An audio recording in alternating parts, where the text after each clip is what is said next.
All right.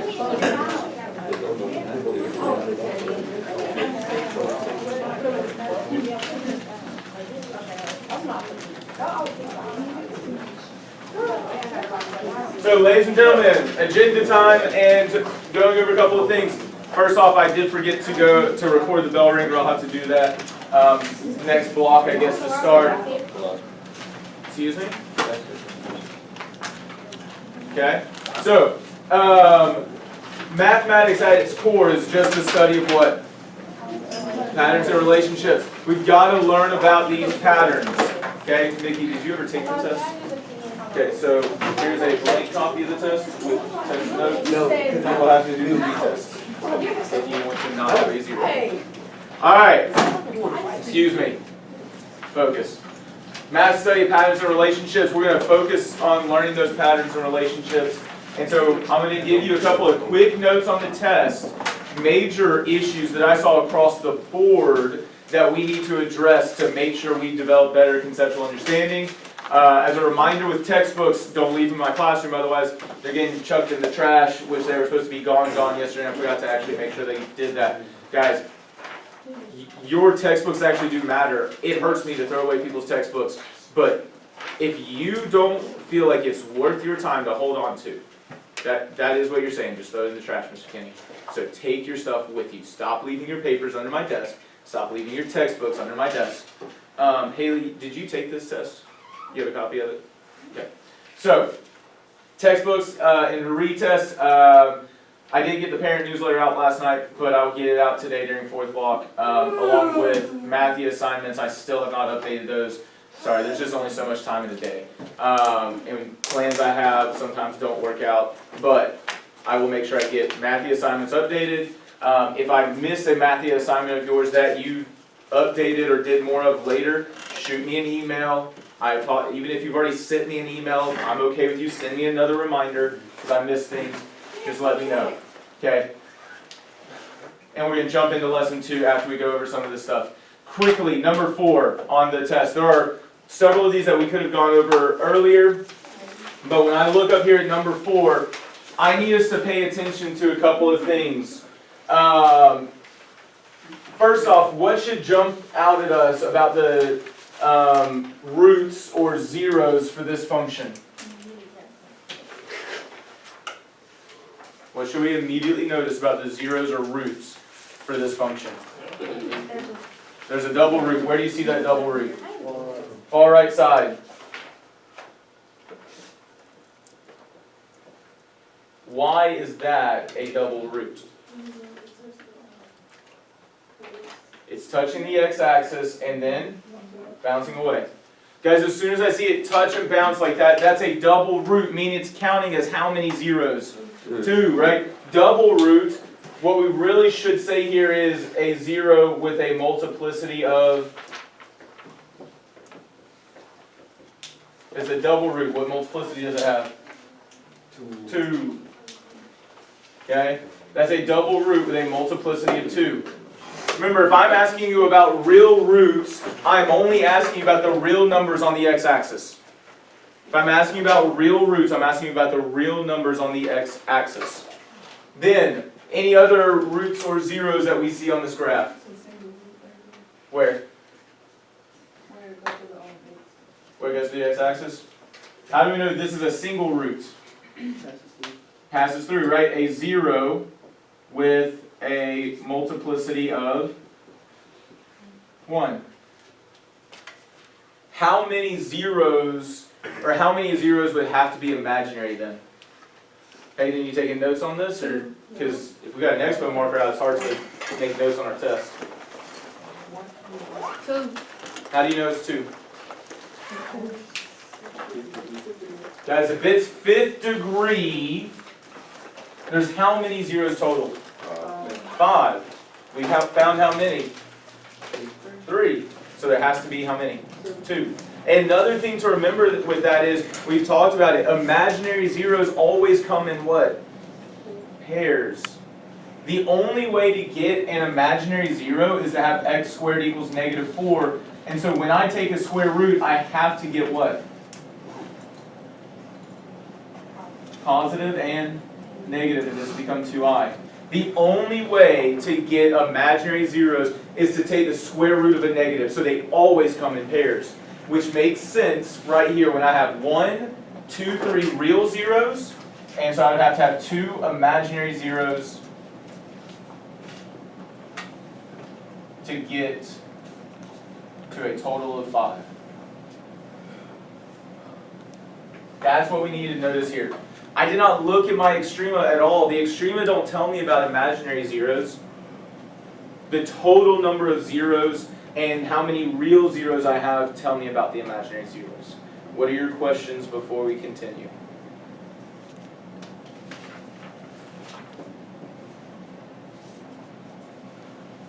And so don't forget I gave you the notes on where you can look in the book and what videos you can watch to improve your understanding for every question. I'm just hitting some of the highlights. Mr. King. Yes, ma'am. If you write notes on like use some notes. Say again. Like I wrote you some notes, but you can always add more. Like, you be writing notes on this paper. Say that one more time. You be writing notes on the paper. Yeah. Yes, that, like I've always, that's not for me, I already know the answers. I'm always giving you feedback so that you can improve your understanding. I can't read it. Then ask me and I'll re-clarify it, but yeah, when I have 80 some odd papers that I have to give feedback on and it's a total of 4 pages or 2 front and back, I just can't spend forever with beautiful handwriting, sorry. Number 6 here. And a lot of people correctly tell me that, hey, if it's an odd degree polynomial, then the end behavior is in opposite directions, and if it's an even degree, the end behavior is in the same direction, but we needed more than that. So yeah, different end behaviors. Same end behavior, sure, that is true, but we needed more than that. The only options for different end behaviors is this, which that's not 9th degree, but that is an example of different end behaviors. And the other option is this. Which of these two should I be looking at based on that equation? Why is it the second one? Because the leading coefficient is negative, right? Different end behaviors, and there's only 2 options. It has to be this one. And the major thing that so it's this, because leading coefficient is negative. When I think about those odd degrees, I think about lines. See how that's the same as having a negative slope? Right? That leading coefficient, think about it like slope with an odd degree, because a line is an odd degree polynomial. But you can't stop here either. How many ends do we have for this graph? 2. So how many end behaviors do I need? 2. I need as x goes towards negative infinity, what does y go towards? And as x goes towards positive infinity, what does y go towards? For those of y'all who are getting cold, I'll turn it up just a hair, but not much. As x goes to negative infinity, what direction is negative infinity? That's to the left. So as the graph goes to the left, what's y doing? Up to what? Positive infinity.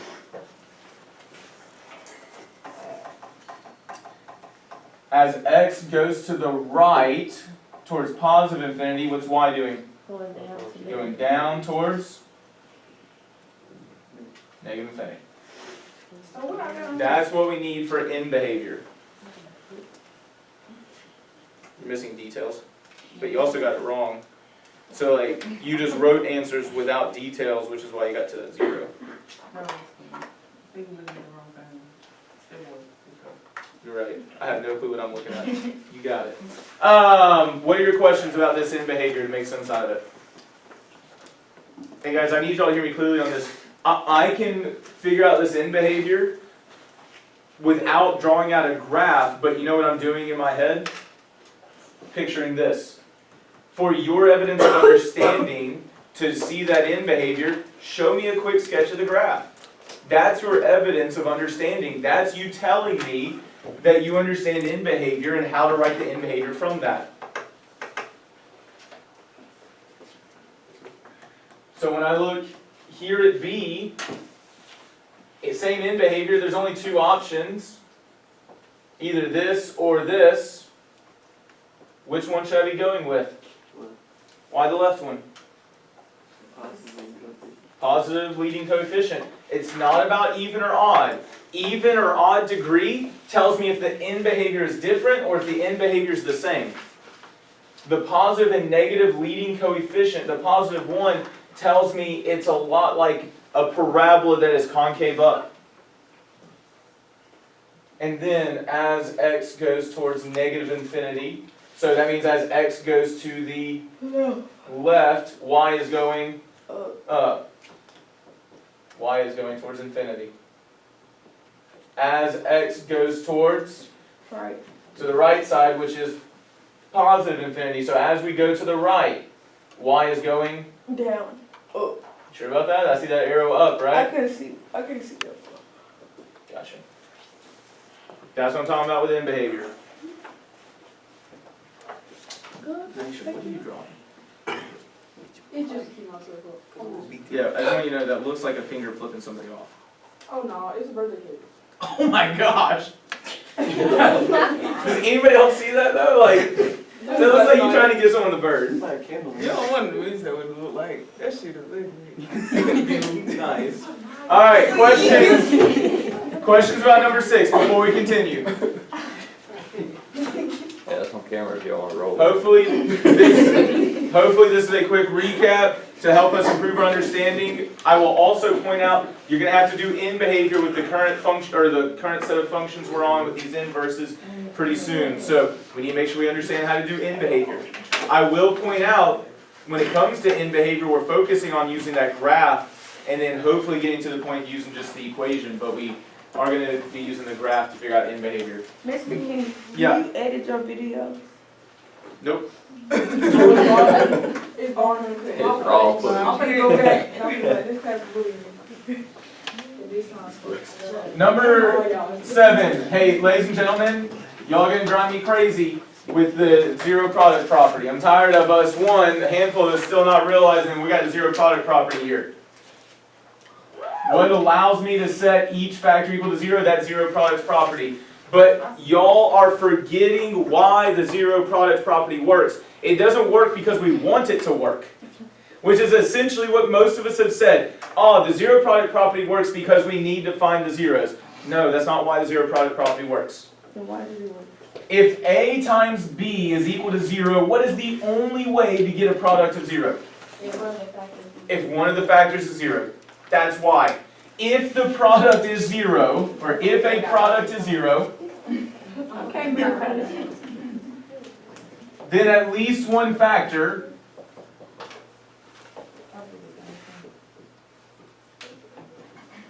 has to be 0. I have said this for the last 2 units, which means I've been saying this for 2 months now, at least a month and a half. The zero product property works because if a product is 0, then at least one factor has to be 0. The only way to get a product of 0 is if you multiply by what? 0. The only way to get a product of 0 is if you multiply by 0. That's it. It's not working because we want it to work. It's not working because it helps me find the zeros. It's working because the only way to get a product of 0 is if you multiply by the 0. Questions about that one? Hopefully we have our notes updated if we needed that information. Number 8. Guys, first off, there are 10 zeros. It's in standard form. What tells me the number of zeros when it's in standard form? The highest power called the degree. Degree is 10. So there are 10 zeros. But goodness gracious, what fundamental concept, fundamental theorem tells us this detail? That fundamental theorem of algebra. Glad to hear that. Guys, I'm pretty sure I said that like every single day for 2 straight weeks. What is it? FTOFA mean that.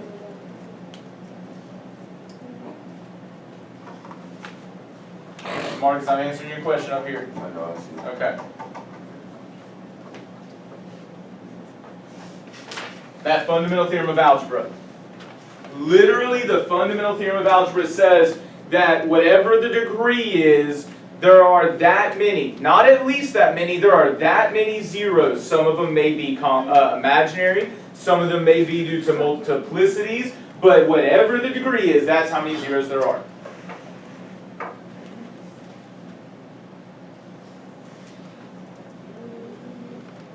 So if I would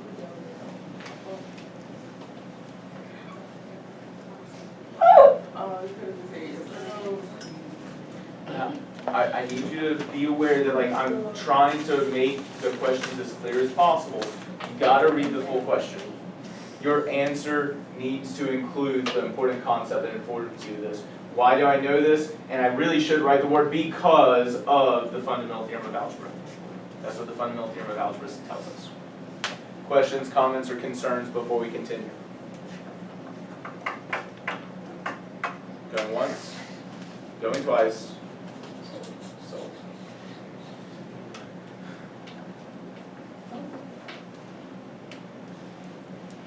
I will say, number 9 trips some students up every year, and I try to reteach to address this question every year more clearly.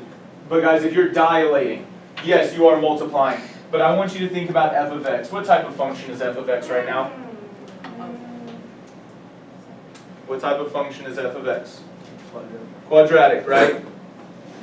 If I dilate this quadratic that has 2 zeros by this, what does that function become? Cubic. Which means it was degree 2, now it's degree 3. I have a new 0. So when I dilate by a factor, I am creating a higher degree polynomial. I am changing the shape. I am adding extra zeros. That's what the entire unit was about. This is a summary of everything that we learned. What happens when we dilate by that new factor? We are creating a higher degree polynomial at its core. That's what's happening. We've got to understand that. We've got to add that detail in if we need to retake this test. Because that is something we cannot miss. I see a lot of people just kind of casually looking around. If we're retaking this test, which most of us should, we got to know that information. Mr. King, Yeah. we gotta retake it during class. No. Because we got too much to learn. You need to take it maybe during my 4th block if you don't have anything 4th block, but more likely before school or after school. Because we got too much to learn to miss a day of class. Nope, I refuse. Oh, look, there it is. The sarcasm. You've seen me progress linearly through the questions, right? What did you just say? I don't even know what you just said. Linearly, in a straight line, I'm going, thank you. Right, linearly means in a row, in a pattern. Why are you using that language for regular conversation? Talk like you, well, but what if I want you to develop a better vocabulary? With math? I don't want to talk Just in in math. general. I want to talk in Saying that you're moving in a linear fashion is not just a mathematical thing. You may have not heard people say it, but that is not just a mathematical thing. Alright, I use that type of language. all joking aside, focus up here. I need y'all to notice, I gave you g of x graphed. I gave you the equation for g of x. Now I did tell you, which a lot of us forgot to rewrite, g of x is equal to x squared minus 4. And that's because if I take x plus 2, notice how I'm using my area model to multiply. If I take x plus 2 times x minus 2, I get x squared plus 2x minus 2x minus 4. And what is 2x minus 2x? Which one we on?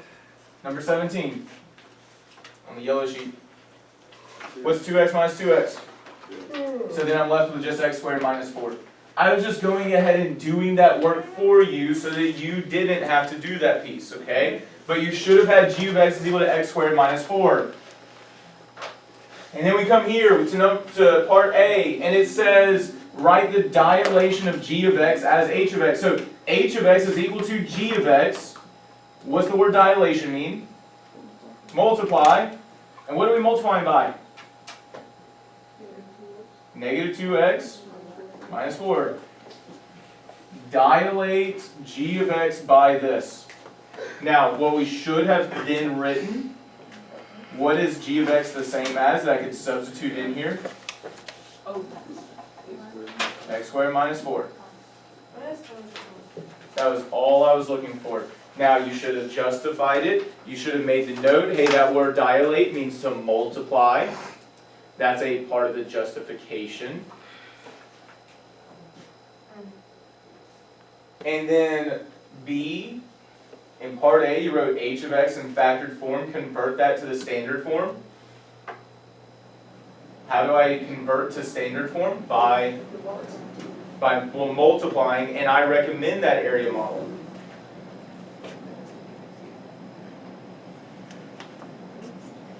And as long as you show me this, right, I'm multiplying. I've got x squared minus 4. I've got negative 2x minus 4. And be careful. Notice when I do negative 2x times x squared, how many x's am I now multiplying? There's 1 here. There's 2 here. So I have 3 x's being multiplied. So it's x cubed. And I still have that negative 2 there. Negative 2x times negative 4. Well, a negative times a negative is a positive 8x. Negative 4 times x squared. Negative 4x squared. And negative 4 times negative 4. 16. And we traditionally write this in descending order. Negative 2x cubed minus 4x squared plus 8x plus 16. First off, what questions do I need to address about how to multiply? It's just writing down that area model. Okay, from there, I do want to point out, does anyone see anything that I wrote down that you forgot to write down when writing the equation for h of x? What is it? Not the function. The function notation, yeah. The h of x. Guys, we're not writing an expression, we're writing a function. You needed that h of x there. Don't skip it, don't ignore it.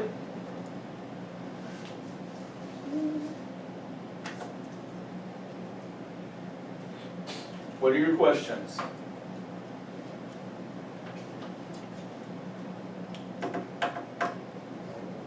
Okay. By the way, I do want to point out, I haven't gone over every question, but the ones I picked out should help you fix all of your questions overall. C, identify the zeros. When I say identify the zeros, what do you need to do? Set that function equal to 0, right? 0 is equal to x squared minus 4 times negative 2x minus 4. And what property can we now use that we already talked about? Zero product property. X squared minus 4 has to equal negative 2x minus 4 has to equal 0. Here, I would get x squared equals 4. No, I'm not showing all the work, but that's because we got to get moving a little bit. X is then equal to what? Positive and negative 2. Did y'all notice how this parabola already had the negative 2 and the positive 2? That it had the y-intercept of negative 4? Guys, I already had g of x graphed for you. All that you need to do the graphing for the next piece is this extra factor. And when you solve this, you would come out with x equals negative 2. Now, I do want to point out, your factors do not tell you about multiplicities. Multiplicity is of a 0.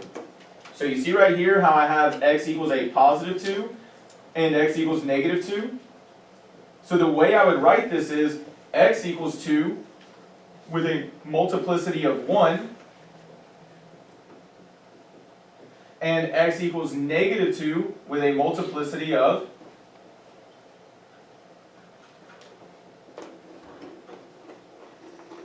two. This is important because if you have a multiplicity of 1, what's going to happen on the graph? The function is going to go, is it going to bounce or is it going to go through? It's going to go through. That's why you want to identify your zeros. It's going to go through. If the 0 has a multiplicity of 2, what's going to happen there? It's going to bounce. Okay? I will also point out with the first question on the test, with number 16, when I ask you to identify the zeros, I'm not asking you to tell me how many zeros there are. I said identify them. Tell me what x is equal to. Tell me what their multiplicities are. That's what I'm looking for on that test. Now, with D, sketch the graph. Guys, you still needed this factor there. I know a whole bunch of us just typed it into the calculator, and you got some credit for that. But when I look at this equation, I have a y-intercept of -4 and a slope of -2, or -2 divided by 1. And so here is my line. Notice how it has that same 0, because that's a double root. And then use a ruler to draw that line. Now I can sketch what h of x is. Mr. King, Yes, ma'am. do you know how many questions are gonna be on the exam? Say again? Do you know how many questions are gonna be on the exam? Not yet, because I'm going to have to update it based on where we get to.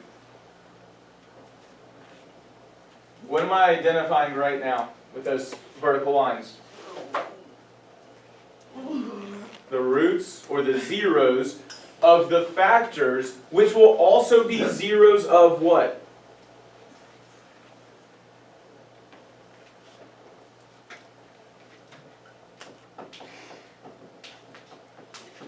Those are the roots, those are the zeros of the factors, but that means that they will also be the zeros of h of x.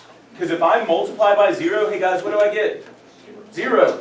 So these are the zeros of h of x. And then I am multiplying these two factors. Hey guys, what do I get if I take a positive and I multiply it by a positive? So h of x to the left of this 0 is positive. Boom. It's a little too vertical. Okay? And then I already talked about it. That's a double root. So what should happen? It's going to bounce. But let's check it. Hey, what's a negative times a negative? Positive. Oh, that's also a positive. That's right. So it's going to touch, it's going to bounce, and then come up, and then go back to that 0. And that was a single root, so it's going to go, Back up. if it's a single root, I mean, yeah. it's going to go through it, right? And check it out. What's a positive times a negative? That's a negative. That is h of x. For those of y'all who just typed the equation into the calculator, that's why it looked the way it did. And that will help answer quite a few of the other questions earlier in the test. And then why does it satisfy, or how does it demonstrate the fundamental theorem of algebra? A cubic function that is degree 3 has how many zeros? 3 zeros. A double root here and a single root here, that's 3 zeros. How does it satisfy the fundamental theorem of algebra? That is how.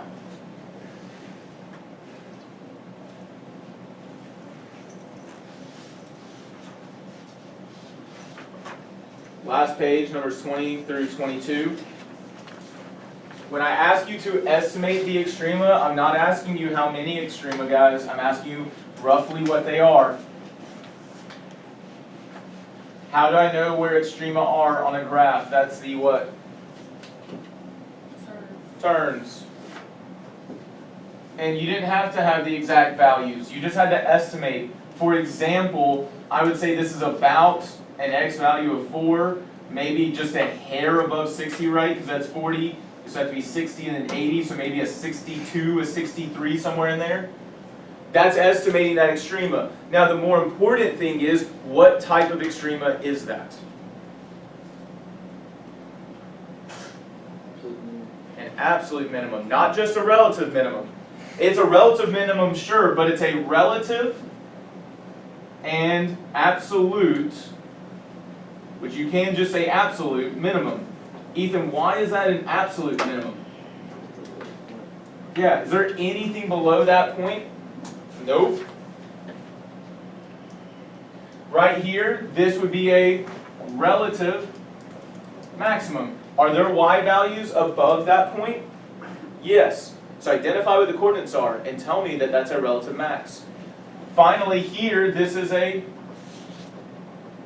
relative minimum. Tell me what the coordinates are. That's a relative minimum. Domain and range. We're going to get some more practice with this today, so I'm not sweating this a ton, but we do need to remember, hey, domain is the set of all x values. There's actually several answers I would have accepted here. More than likely, since it's time since 1990, I would have probably expected 0 to infinity, but again, you could argue it other ways, because can you have infinite time? No. So it's about how you explain it. Now, range, we definitely should have said what's the lowest y value. Whatever you identified as that extremum. If you said 63, go with 63. If you said 60, go with 60. But I would say 62, comma, because of that arrow, I'm going to go to infinity. The bigger thing for me was that last question. What type of polynomial could this be? Could that be a quadratic, a second degree polynomial? No. That's not a parabola. Could it be linear? No. Could it be x to the 7th? The 7th degree? There's a major reason that you should know it cannot be a 7th degree. What is it? The end behavior for x to the 7th would be different. But the end behavior here is the same. More than likely, what degree would this have to be? Not quite 8. 3. How many extrema are there? 4. There's 4 extrema. Remember, the maximum number of extrema, notice how I said maximum, is the degree minus 1. So if there are 3 extrema, what degree should it probably be? So remember, the number of extrema is equal to the degree minus 1. So what would the degree have to be? 2. Is 3 equal to 2 minus 1? Oh, wow. Well, 2 minus 1 is 1, but we know the number of extrema is 3. 4. The degree would have to be 4.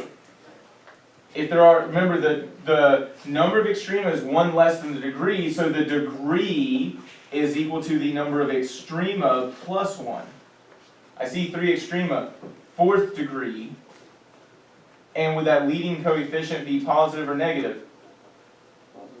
Positive, because it's going up on the ends. It's not just about increasing, decreasing, it's about that end behavior going up on the ends. So it's a major recap of important ideas that we need out of this test. I am more than happy to sit down and talk with people during tutoring. Again, the email to your parents will be going out this afternoon for you to sign up for a retest. Guys, I want you to learn this well enough to pass my class. I want you to learn this well enough to earn the credit. So take the time over the next week or so to learn from your mistakes, improve your understanding, so that you can come in, retake this test, and knock it out of the park. If you made a 20 on the test, which I don't think anyone made that low, but if you made a 20 on the test and a 90 on the retest, bet you show me mastery of these ideas. You got a 90 for the test. And that will affect your understanding check grades, things like that. So learn from your mistakes. Learn and grow and get better. So we're getting back to the lesson today, so we should be somewhere around M3-, we're really going to start 20-something in a second. This is just a little bit of an intro here.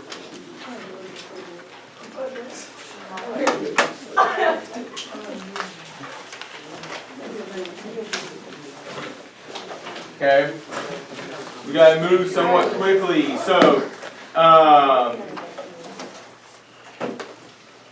looking at this as a quick recap, these are the foundations. What are the two things you have to know as soon as we start talking about inverse functions? Transposing the, hold on, transposing what? And the page is M3-19 right now. The X and Y input. So the transposing the inputs and outputs, because we are reflecting across y equals x. Those are the two core ideas. Anytime you talk about inverses, the inputs and the outputs are transposing. A quick example of this I will point out is, if I say f of 5 is equal to 13, that means my input of 5 has what output? 13. So if I were to ask you, hey, what is this? Anybody know what that answer would be? No. It would just be a 5. What was my output became my input, and what was the input became the output. That's it, right? Like that is, even though you don't know what the function is, if we have an inverse, the inputs and outputs are transposing. That's it, because we're reflecting across y equals x. So that is a foundational idea to everything we've studied. All right, we are into activity 2.2, correct? We finished, did we finish all of number 1 through the domain and range right here? We're on F, okay? So we got the square root of x plus 4 here, positive, negative. We should have had this sketch, I believe. Notice, and remember we talked about this yesterday, how are we getting these points? How are we getting these points for this inverse? Oh, you trans. So 1, what are we going to say? Reflected across y equals x. Now we'll say though that reflecting can get a little messy. What's easier is transposing the what? The points, right? The inputs and the outputs, right? This point right here of negative 3, 5 became what point? Boom. Right? We looked at the table for that. And so our domain and range, the domain was negative infinity to infinity for the original function. The range was negative, no, I lied. Yes, that's right. The range was negative 4 to infinity. And so I didn't even have to look at the inverse graph. I knew that the inverse domain would be what? It'd be what? So something is switching. So something is switching, and a lot of people do get tempted to learn from this mistake, right? It's great to make mistakes. There's two things about this that we want to note, though, right? No. This is the mistake. So there's two things about this mistake that we want to learn from. First off, what my inputs need to become my outputs, right? So these should be going together. Secondly, what number always has to go first? The minimum, the lowest number. Is infinity less than negative infinity? No, so you can never write this notation. But what were the outputs become my inputs? This is what we would want here. And then these inputs became the outputs. And you can see it on the graph. What is the lowest x value on this graph? Is that negative 4? What's the highest x value? Infinity, right? So we want to notice those things. And so yeah, this is where we are. What conclusion can you make about the relationship between the domain and range of a quadratic function and its inverse? The domain and range what?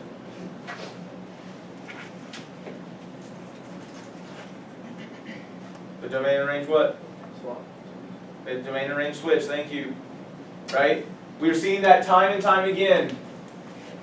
Domain and range switch. Why? Because what? Inputs and outputs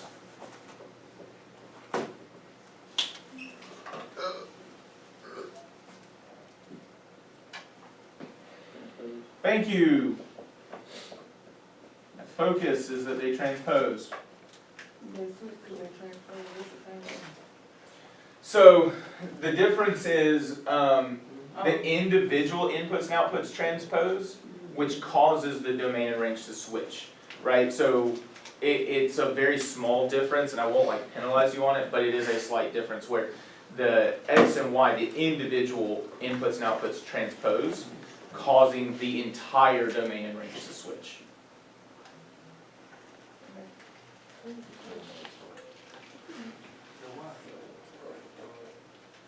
Okay, so this is building off of what we did yesterday. The question for you is, how can we restrict the domain of g of x so that its inverse is also a function? Notice the current domain of g of x is negative infinity to infinity. Talk within your small groups for just a minute or two, and let's figure out what could I do to this original g of x to make it so that its inverse is also a function. So talk for just a minute or two. What are we going to do? That's your second time. Yes, ma'am. Come on, what are we going to do? Well, how are we going to restrict that domain? I'm gonna let it dry. So first off, we need to make sure we have, wait. Here. So we need to graph our inverse, but we need to think about what are we going to do to g of x to make its inverse a function. What we come up with?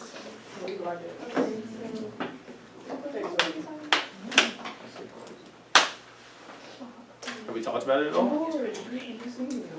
So it sounds like we've been a little silent. What are you going to do to the original g of x to restrict the domain? Think about how we erased part of it yesterday and the day before to make the inverse also a function. Yeah, go for it.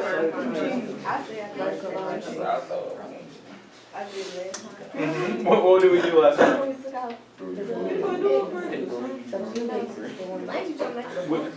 We're trying to make the inverse function, so what, when we look at g of x, right, like which part of g of x do I need to get rid of?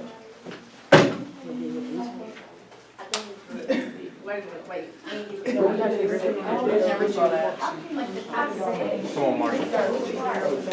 Yeah, we're looking at this original. What would I need to get rid of from the original so that this inverse would also be a function? So if we get rid of that left-hand side, would it now pass the horizontal line test? Okay. All right, ladies and gentlemen, let's talk about it. Which part of g of x, and this will be on assessments, which part of g of x do I need to eliminate so that the inverse will also be a function? The left side. The left-hand side. So let's think about it. If I erase this left-hand side, first off, what would that make my new domain? What would be the lowest x value now? -4. Like, what's on my? Notice we need the x. The lowest x would be, that -4 is the y. So it'd be 0 to infinity. But look at that. I'm not saying it's right or wrong, but if I look right now at g of x, would this now be an invertible function? You say no? Ethan says yes. I say yes. Why? Give me the evidence. I say yes. Whatever Ethan say goes. Right. My question is, listen, focus. All eyes and ears here. Stop harassing each other. Focus here. It's over. Shh. Focus is here.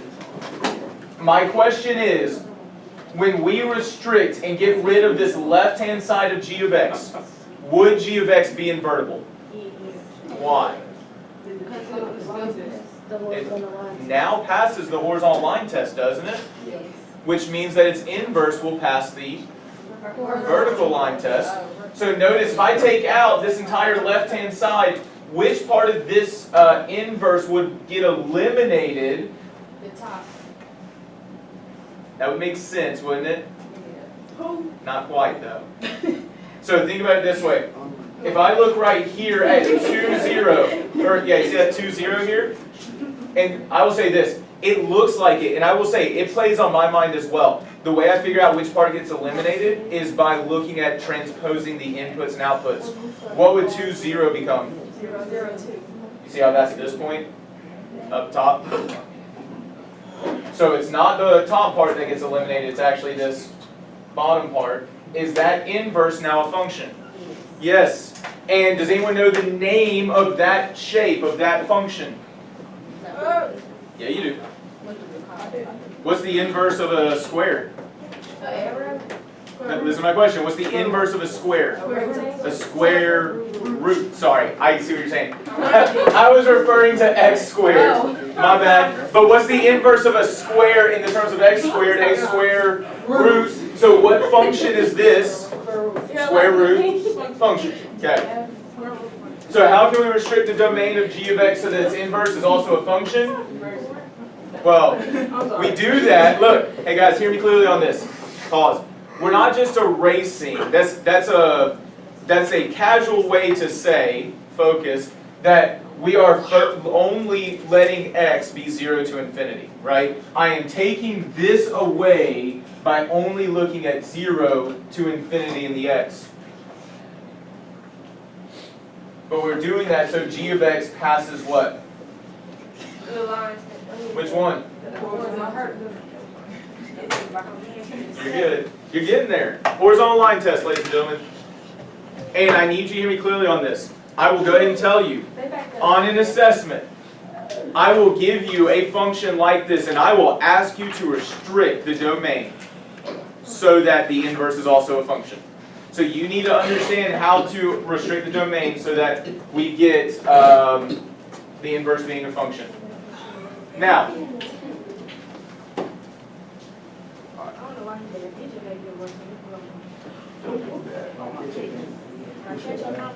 yo. Now, because we've already done this once, g of x is equal to x squared minus 4. And so I'm going to just go ahead and write that as this. How am I going to solve this equation to get the inverse? It's in vertex form, so I'm going to add 4. Then y plus 4 is equal to x squared.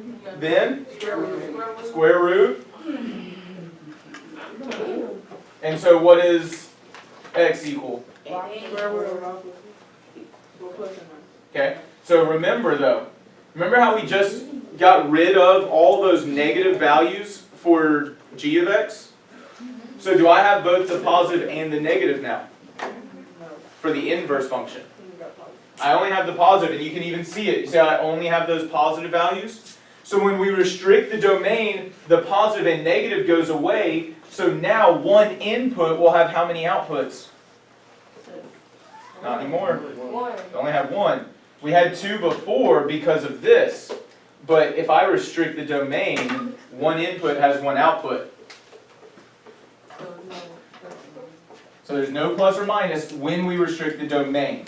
If we did not restrict the domain, we would get the positive and the negative. Okay? So, Wait, you said something. only positive because we restricted the domain.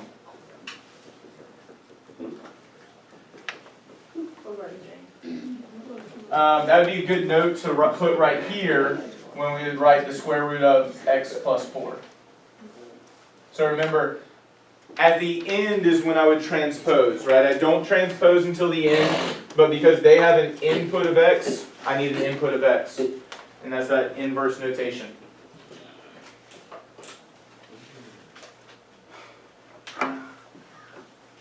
For the next problem, I am going to let y'all work with the vertical surfaces, but I want to make sure we get to the next problem. So when I look here, what is the domain of g of x, the original function now? 0 to infinity. Hey guys, we literally made that domain restriction, right? That was the whole thing, is that we are restricting the domain, and we can see it graphically that it is 0 to infinity. Preston, you awake? Come on. How do you be doing it? Take out a pencil. So what is my range for g of x? Range for g of x.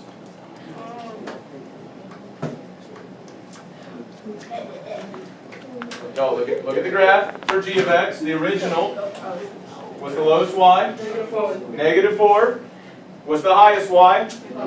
Positive infinity. It's going up. By the way, hey, look at the domain and range from the previous page, or no, at the top. The domain was -infinity to infinity because we hadn't restricted it yet, but what was the range? The same thing, right? -4 to infinity. Now, I need to re-emphasize this. Don't even look at the graph. What's the domain for the inverse going to be? The range of the last one. So -4 to infinity. The range. 0,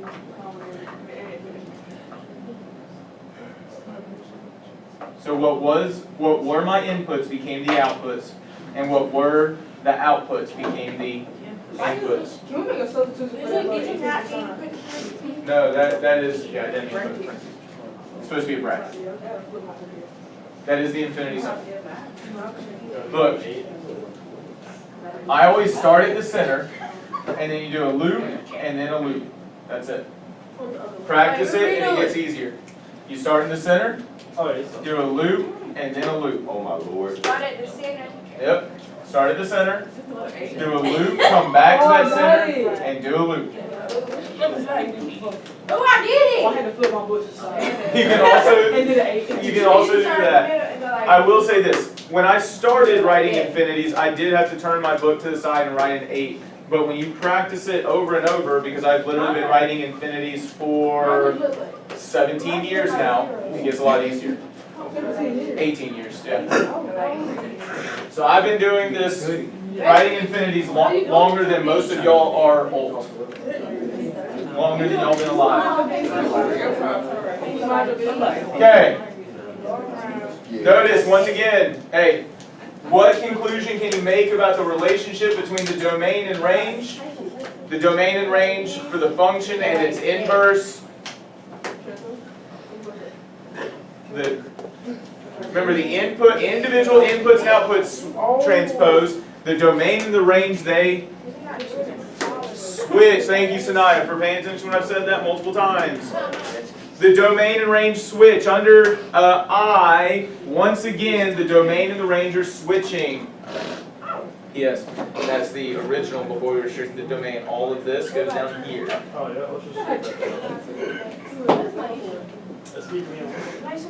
Okay. Huh?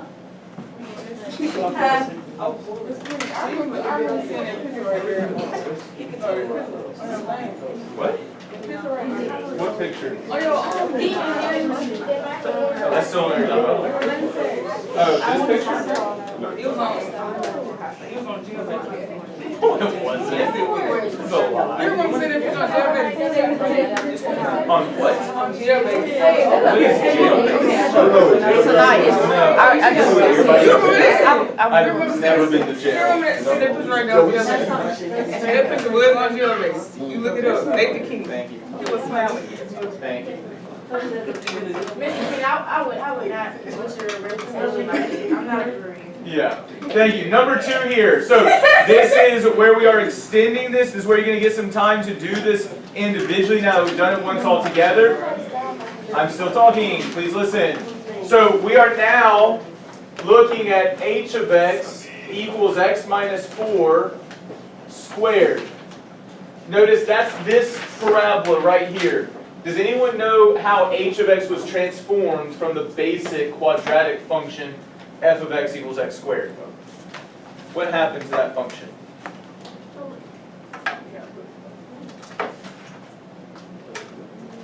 So when you say plus 4, what do you mean by that?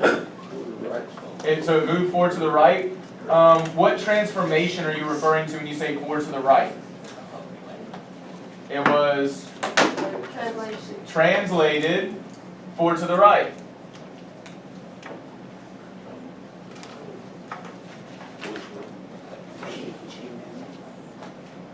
Now, we need to notice that it was translated 4 right. When you think about this vertex, what would the vertex of h of x be? So the h would be 4, the k would be 0. So it went from 0, 0 to 4, 0. How? It was translated 4 to the right. That's all it was. Now the reason why I bring this up before we get too far into this is I want you to notice in the last question, right? G of x was translated 4 down. And what happened to the inverse? So it was the original was translated 4 down, the inverse was translated 4 to the left. Here, this is translated 4 right. So what could we predict is going to happen to the inverse? It's going to go 4 up.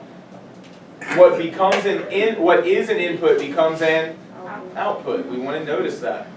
So that's a prediction that we are going to now test out. Notice, that means that we are starting to notice a pattern. Let's find out if that pattern holds. So, what I want us to do with our vertical surfaces right now is I want you to do answers B and C. You can use the previous one to definitely help you out. After we finish B and C, grab a seat and let's have a whole class discussion. So get up, vertical surfaces, quickly knock out B and C. Quickly knock out B and C. Please. Run like the wind, bullseye, but we got stuff to do.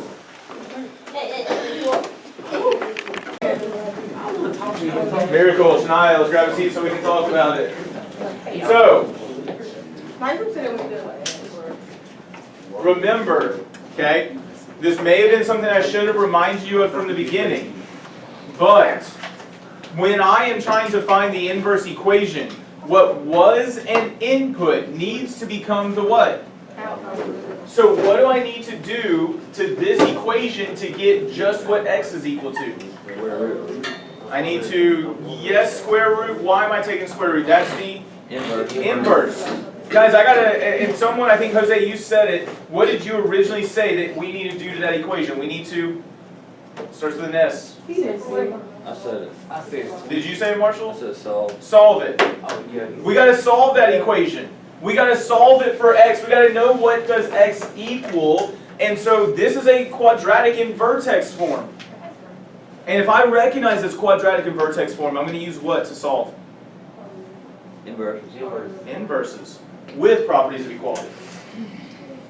Now there's something that these groups up here are forgetting that I heard the back group say correctly. What do I need? Positive or negative square root of y equals x minus 4. Then? Add 4. And then add 4. Can someone let Mickey in, please? Okay? So, now this is what we need to be careful about. This is what I saw one group do. Or a couple of groups. What mistake did I make? Notice, am I taking the square root of 4 right now? So can that 4 magically pop inside of my square root? No. No, don't do that. It's just the square root of y, then plus 4. No, it's just the square root of 1. Remember, this is a function, or this is an inverse, right? You would leave it like this. Now, you could transpose your inputs and outputs if you want at this point, but we don't have to. So, write the equation, you need your work there, but the final answer should be x equals positive negative square root of y plus 4. So is this inverse a function? No. Every input's going to have how many outputs? If I substitute a 1 in right here, right? Was that right? We're going to look at it. What's the square root of 1? 1. So I get a positive and negative 1 plus 4. Hey, what's positive 1 plus 4? 5. 5. What's a negative 1 plus 4? 3. So that one input had how many outputs? 2. So is this a function? No. Notice, and that's an easy way to check it, but when I see that positive and negative, that means one input's going to have 2 outputs. That one input's going to have 2 outputs. So is the inverse a function? No. Heck, we should have known that even from the beginning, though. What's the issue with this graph? What, You don't have a horizontal. when I look at that graph, it does not pass the horizontal line test, so is the inverse going to be a function? Heck to the no, okay? So we can see that in two different ways there. Wait, how would y'all pass the test? Is it because it's not like over that line that in the middle? So if the horizontal line touches 2 points, it fails the horizontal line test, 2 or more points. And let me show you this in a second. So I will point this out. I believe they ask us to sketch the inverse in a second. Yes, it doesn't say it, but we should do that.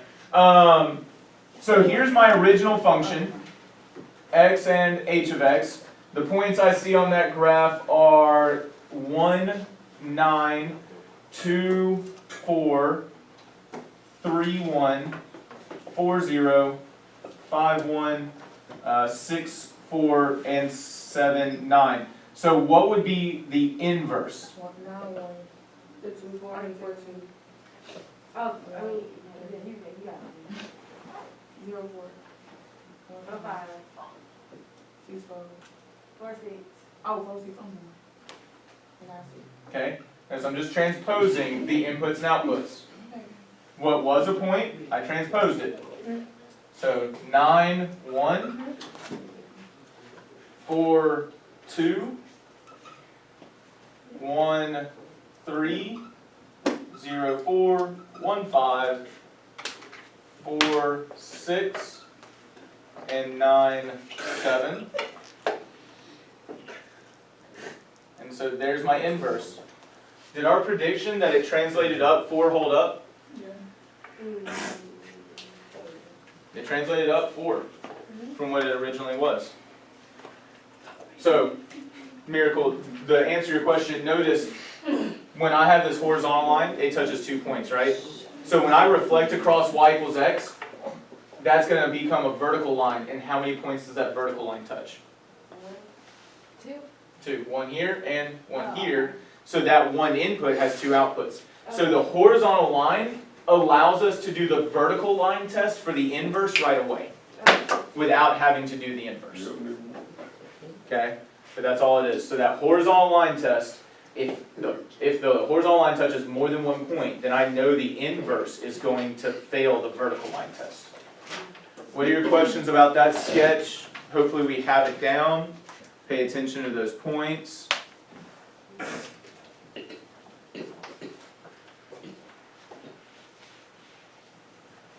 So how's that inverse transformed from the basic square root? Translated up 4 units, as we predicted.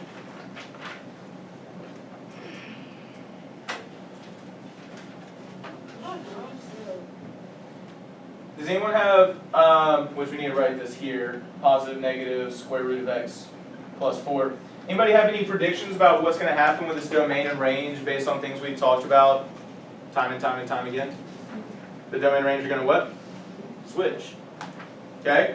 The domain originally was negative infinity to infinity, and then the range was 0 to infinity. Let me pause and make sure, does anyone have a question about that?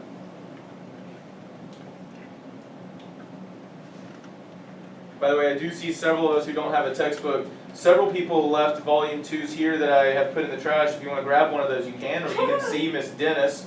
She has some. I know Mr. Johnson also has some. So you can ask them if they'll give you a volume 2. Okay? So, hey, focus. Does anyone have a question? Or what are your questions about that domain and range?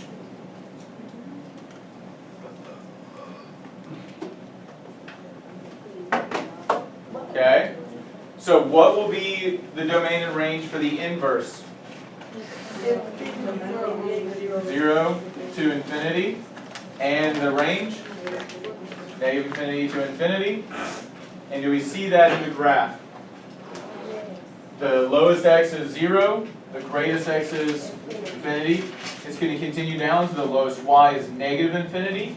It's going to continue up, so the highest y is positive infinity. Anybody know the answer to the next question, question F, just right away? The domain and range are going to what? Switch. Man, that's a beautiful pattern that we need to take note of. So the domain and the range are going to switch. The domain and the range will switch because the inputs and outputs transpose. I will also note this or point this out. When we look at G, every time up to this point when we restricted the domain, what did we restrict the domain to? When we restricted our domain, we started at what x value? 0 and went to infinity. Can I restrict my domain from 0 to infinity this time to get an invertible function? You can see it with that horizontal line right there. Will it pass the vertical line test? So I want you to take 60 seconds, talk with your group. What are we going to have to restrict the domain to this time? And then we'll wrap up the rest of today's lesson. So talk with your group. What are we going to restrict the domain to this time? 60 seconds. Look at the graph, which helps when we're on the right page. What are we going to restrict our domain to so that our function is invertible? Any guesses?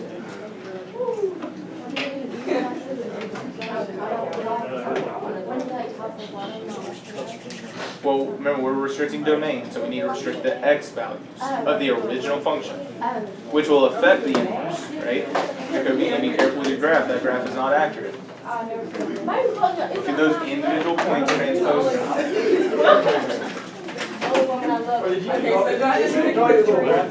Alright. Get up, throw it in the trash. Ladies and gentlemen, listen up. Let's talk about it. First off, I need us to be careful because as I went around, I saw quite a few of us that do not have accurate graphs for our inverses. Take the time to go and actually look and transpose your inputs and outputs. But what do I need to do to restrict the domain of that graph? This is not something I would just know off the top of my head, but looking at that graph, I can figure it out. What of the original function do I need to restrict?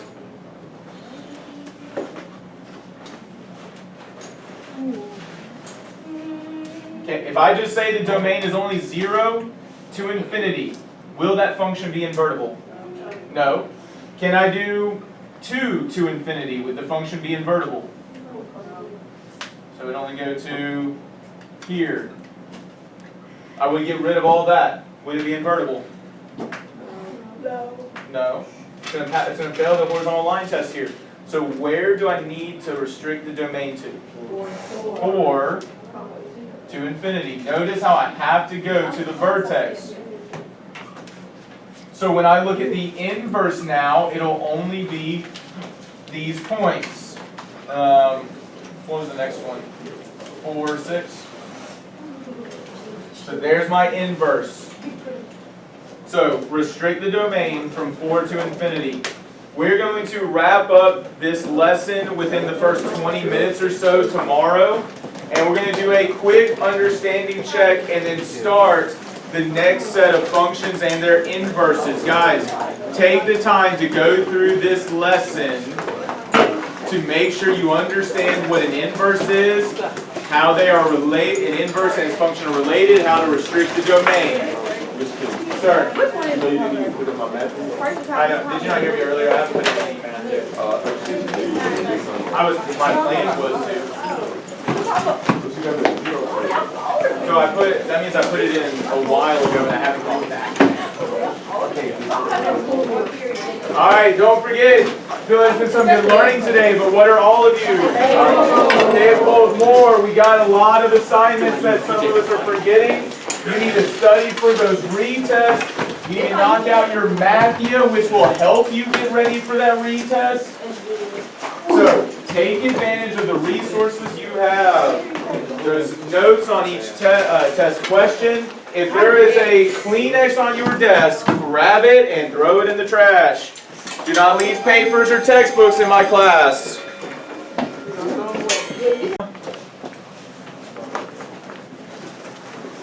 So, we already addressed this. Not a linear function, right? Which means that, and it wasn't a quadratic function. We should be thinking about what type of function here? Exponential. And so I need you to remember, what is that equation of an exponential? Okay. We're going to start addressing how to get some of these things, but I do want to point this out really quickly because this is one of our answers. There are some very correct elements here, but I do want to point out there's one thing that should jump out at us as being incorrect that we need to learn from. It's not something to be ashamed of, it's something to learn from. Well, the y-intercept is the one being multiplied, so that's not right. So remember, what does an exponent indicate? Repeated what? Multiplication.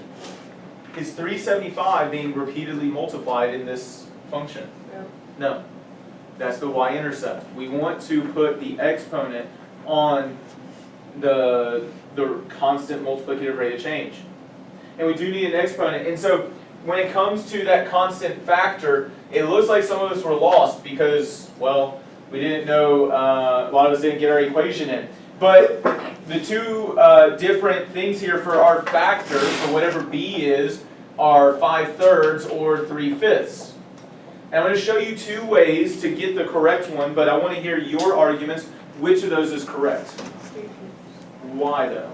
You've been giving me a claim. What's your evidence? Yes, ma'am. Okay, well, I multiplied one of the h of x. I don't know. The y values, the outputs. I multiplied, well, I divided one of the y values divided by the previous Okay. So like if I took 375, you divided it by what? 625. Okay. And that gave you what? 3/5. So you're pretty confident that it's a 3/5. Now we want to check this though, right? Because, and I'm sure you did, but I just, for those of us who got the 5/3, we want to check this. Because it's very easy to flip the order here and not be sure which one it is. But I want you to think about it. If you put times 5/3 right here, first off, if you multiply by 5/3, is it going to make that number bigger or smaller? Notice I am multiplying by 5, and then what's this fraction bar mean? Dividing by. So if I multiply by 5, then divide by 3, is that number going to get bigger or smaller? I'm multiplying by a bigger number. Did that number get bigger or smaller though? Smaller. So that should be a hint that we're dealing with the 3/5 here, Kanye. Oh, my bad. So that should be a hint, and we do want to check it. Times 3/5. Pick up a calculator. What is 625 times 3/5? 375? You already checked it, Nathan? So you're assuming? You know what I don't like? Is assuming things. Let's actually check it. Yes. 375? So then, should it only happen one time or should it keep repeatedly happening? Keep. So like, I'm going to check all the way down here. What is 135 times 3/5? I already took this. Is it actually 81? Oh, yeah, that's right. Is 81? Okay, cool. So that's a quick check. Now, for those of us who don't remember, we talked about this literally earlier this week. The factor is equal to a value divided by whatever was previous. That's what you use, right, Kennedy? Yes. Okay. The thing that I realized that I think I'm going to teach in the future to help students realize this is, notice how we're literally taking 625 and we're multiplying it by a factor. So what's an equation that I could set up to help me figure out what that factor is if I don't know the factor yet? I'm starting with what? And then what am I doing to 625? Multiplying by? But if I don't know the 3/5, right? What do I use when I don't know something? Well, no. What if I don't know what I'm doing? I use a variable, right? So I'm multiplying by some factor. And when I multiply by that factor, what do I get? Okay.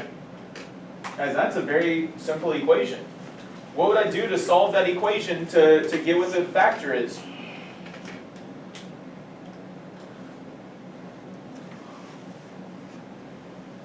I got some very intelligent people that are zoned out. Kason, what would I do to solve this equation?